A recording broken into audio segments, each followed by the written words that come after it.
This is a progress report for Wash, our little diabetic rat. He's looking a bit fed up. He's curled up and gone to sleep. He's in this little spare cage because we're trying to get a urine sample from him.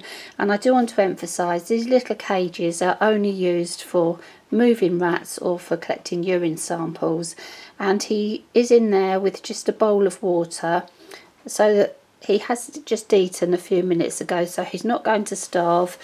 If we can't get the urine sample within a little while, we will actually put him back in the main cage and try again later. But hopefully when he wakes up, he will do a urine sample for us. And I want to emphasise as well that you should never give your rats an open bowl of water if they're unwell, if they've had an anaesthetic or they're very sick, because it can have terrible results. If you want to know more, go and look at my video about poor little Lenny. Now anyway, this is a progress report on our little Wash, our diabetic rat.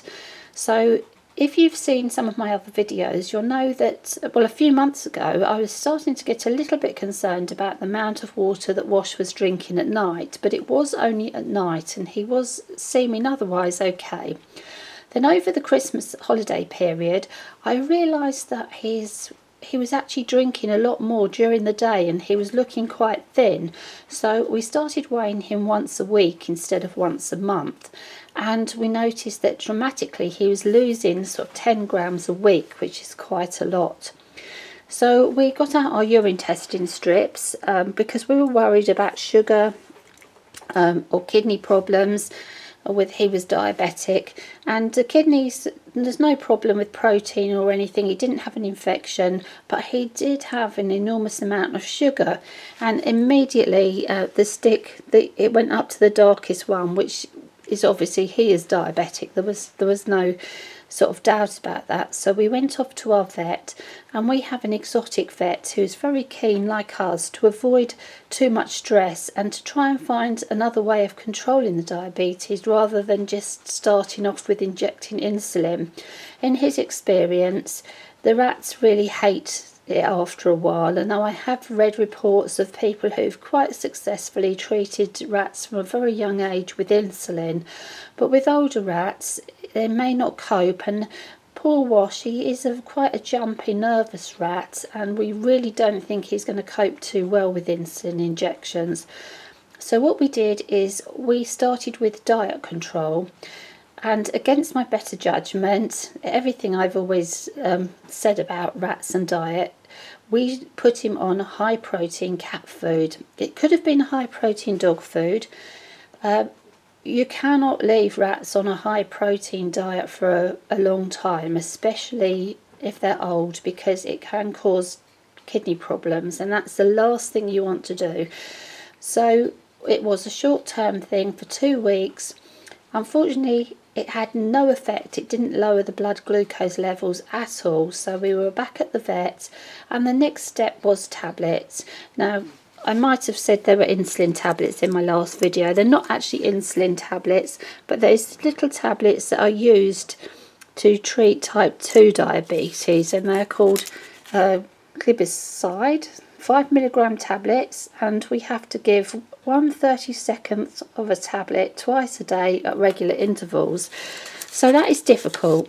There's 2 ways to do it. You can crush up the whole tablet between 2 spoons, or you might have a little tablet crusher, and you can divide it into 32 little sections, and you can give one little piece, one section twice a day.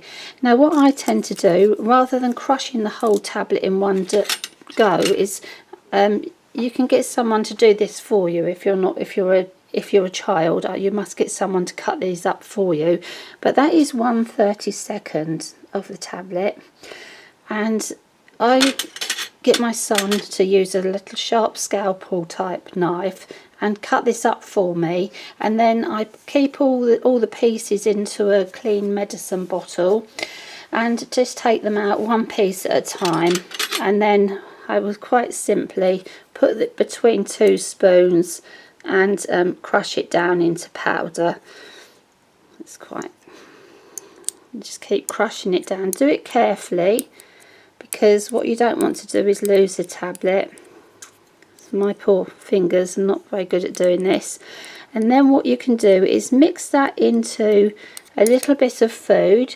Now check, there's websites where you can check whether tablets will react with certain foods, like doxycycline you mustn't have with milk products. Now I couldn't find anything with these tablets, so we're mixing it with some of the coconut oil, because this doesn't have any sugar or carbohydrates. So I'm taking out what I need for everyone's medicine. I won't use all of that for Wash because that's quite a lot. So I will take off a little bit to mix with Wash's medicine, and we'll see. And then I simply mix that up nicely there into the oil to disguise it. And the coconut oil, there's a couple of little lumps in there. Try and crush that down. Can you smell the coconut oil, Wash? Hey, little man. Let's see if we can give him his medicine. Hey, baby. There you go. And there you see, he just licks it off the spoon. It's much kinder to give medicines off a spoon mixed in some food. A lot less trauma. You're a very good boy. Is it all gone? Oh, it has, hasn't it? There you go. All we need now is for you to do your little wee, and then we can test your urine and you can go back in the cage. So anyway, we're doing that twice a day at regular intervals, and we have this other food that we're using, which is the Burns weight control. The vet said get a food and stick to it. We don't want to leave Wash on the nuggets, because the type of carbohydrate that's in it is not there's a big yawn, Wash. It's not good for diabetics. Oats are much better for diabetics because they're released slowly in the body and they don't cause a surge in blood sugar. Now this is a chicken, the meat protein is chicken. It's a lot lower than most other dog foods, so it shouldn't be too high for the rats at all. And the oats they're a good source of the soluble fibre, so it fills up the animal, and it's released the energy is released slowly. So we've been on this treatment for about a week. When I did the last urine sample a few days ago, it was definitely a decrease in the glucose. We're looking for ketones as well. There's none of those, and there's no protein. We were worried about protein in the last urine sample, but no, that is actually okay again, because we thought that maybe Wash had a little bit of an infection, but I think it was just the high protein diet. I'm not really sure, but the next urine sample was absolutely fine. So this is what we're doing, and we're just going to have to keep you informed. By next week we should hopefully see a really good result. If these tablets do not work, there are other types of tablet we can use. Now they're not actually insulin, but they are used to treat type 2 diabetes. So if these don't work, there's more tablets. If more tablets don't work, then we will have to resort to actual insulin. Also we trying to avoid blood testing because it isn't nice, and my vet will recommend that you actually anaesthetise the skin to actually do blood testing, so it's very difficult. If he wants to blood test the rat, he'll actually anaesthetise the whole rat. Sorry, not just a local anaesthetic. He'll actually anaesthetise the whole rat. So obviously we can't keep anaesthetising him. Now I know people do blood tests on rats on a regular basis, and it's not something we want to do. We don't want to put Wash through the stress. So we're just really hoping that this is going to work. And at the moment we're urine testing every other day. If Wash suddenly looks very ill, then we would do an extra urine test in between. We're hoping if we can stabilise him on the tablets and the food, then we can probably only just test the urine probably a couple of times a week, unless of course he starts to show any signs of being very unwell. The really good news is he's drinking a lot less since he's been on the tablets and this food, so I don't know if it's a combination or one or the other.